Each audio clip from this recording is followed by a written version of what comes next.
आप जानते हैं जब परमेश्वर ने आदम को वहां से निकाल दिया, तब बाइबल मुकद्दस कहती है कि परमेश्वर ने अपने लोगों को पाप में देखकर, उसके बाद जब डिक्लाइन होते गए, लोग सब गुनाह में आते गए, आपको पता है उसके बाद क्या क्या पाप हुए, आज सेम हो रहे हैं। एक दर्शन में मैंने देखा कि आने वाले दिनों में व्यभिचार और ग्रो करेगा। It will be grow. आप देखिए ये कहां तक पहुंच गया है। लड़का लड़के से शादी कर रहा है, लड़कियां लड़कियों से मैरिज कर रही हैं, गे एंड लेस्बियन रिलेशनशिप्स। अरे ये तो छोड़ो, मैं आपको बहनों की प्रेजेंस में मैं बहुत कुछ नहीं बोल सकता, यहां पर पता नहीं क्या क्या होता है। और मैं आपको सच कहता हूं, ये उन दिनों में भी हो रहा था जब परमेश्वर ने देखा कि ये सारे गुनाह होते हैं, तब प्रभु ने अपने नबियों को भेजना चालू किया और नबी आके प्रचार करना स्टार्ट किया, पश्चाताप करो, स्वर्ग के राज्य में आओ। वो उन्हें समझाने लगे। द बाइबल से कोई नहीं सुन रहा था, कोई भी नहीं। और बाइबल बताती है अंत में ऐसा हुआ।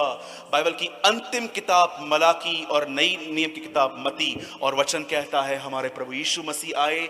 वचन कहता है एक फरिश्ता मरियम के पास आया और उसने कहा, हे मरियम डर मत, एक पुत्र जनेगी, उसका नाम यीशु रखना, और उसकी सेवकाई होगी अपने लोगों को उनके गुनाहों से आजाद करना।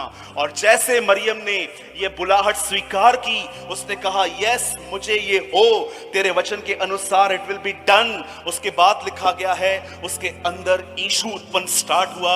और बाइबल बताती है यीशु उत्पन्न हुआ, उसने अपनी सेवकाई चालू की, और अपनी सेवकाई चालू करने के बाद उसने बहुत से बीमारों को चंगा किया, दुष्ट आत्माओं को निकाला, उसने कोढ़ियों को शुद्ध किया। और एक रात जब वो अरेस्ट हुआ, आप में से कितने लोग ये बात जानते हैं, पूरी बाइबल में ये कहा भी नहीं है कि जीसस यरूशलेम में कभी भी सारी रात रहा था।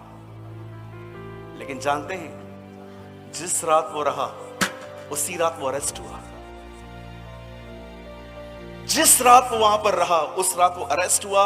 लोग उसे मार के लेके गए, उसे कोड़े मारे गए, उसे कीले मारे गए, और बाइबल बताती है उसे क्रूस पे टांग दिया गया। और क्रूस पे टांगने के बाद एक व्यक्ति ने उसे अपनी नई कब्र मुफ्त में दी।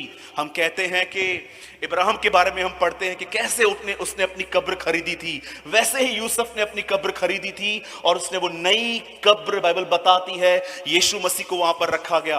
और तीसरे दिन कुछ बहनें उसके बदन पर मालिश करने के लिए अपने हाथ में कुछ परफ्यूम्स, कुछ इत्र, सुगंधित वस्तुएं जब वहां पर लेके जा रही थी, जब वो वहां पर पहुंची तो उनको स्वर्गदूत ने कहा, तुम एक जीवित को मरे हुए में क्यों ढूंढती हो, जाओ और सबको बताओ कि वो जी उठा है।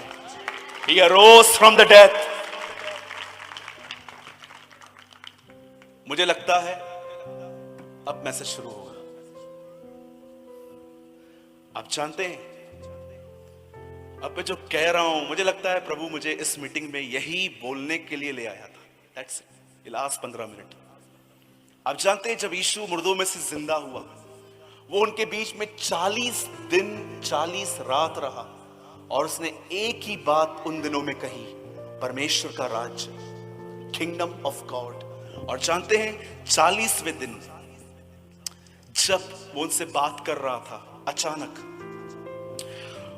वो लॉ ऑफ ग्रेविटी उसे रोक नहीं पाई। एंड द बाइबल सेज वो आहिस्ते आहिस्ते उठने लगा, और चेले उसे देख रहे थे, वो उठाया जा रहा है। और जैसे वो ऊंचा उठाया गया, द बाइबल सेज एक बादल ने उसे समेट लिया। ये बादल वो नहीं है जो आसमान में दिखता है, ये वो बादल है जो इजरायलियों के ऊपर था। पवित्र आत्मा ने उसे समेट लिया, और वहां पर 2 स्वर्गदूत आए, और स्वर्गदूत आकर कहने लग गए, हे गलीली पुरुषों, ऊपर क्या देख रहे हो? यही यीशु जो उठा लिए गए हैं दोबारा लौटेंगे। अब आइए सब यहां देखिए, हमने वचन पढ़ा, प्रभु आप ही स्वर्ग से उतरेगा। मैं आपसे पूछना चाहता हूं, इस चर्च से और जितने भी लोग यहां पर आए हैं, हर एक से, क्या आप इन दिनों में तैयार हो रहे हो?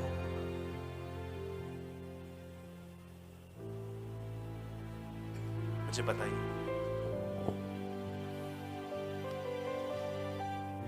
मैं आप सबसे एक सवाल पूछना चाहता हूं, और अगर आप पास्टर हैं तो आपसे तो मुख्य वक्ता के तौर पे मैं आपसे बात कर रहा हूं, क्या आप तैयार हैं? Are you preparing yourself? Yuhanna बपतिस्मा दाता कहता है, प्रभु का मार्ग तैयार करो, उसकी सड़कें सीधी करो। आपको क्या लगता है सड़कें सीधी करो मतलब? क्या उन दिनों में इजराइल के अंदर रास्ते खराब थे? जानते हो वो क्या कह रहा है? अपना भीतरी जीवन ठीक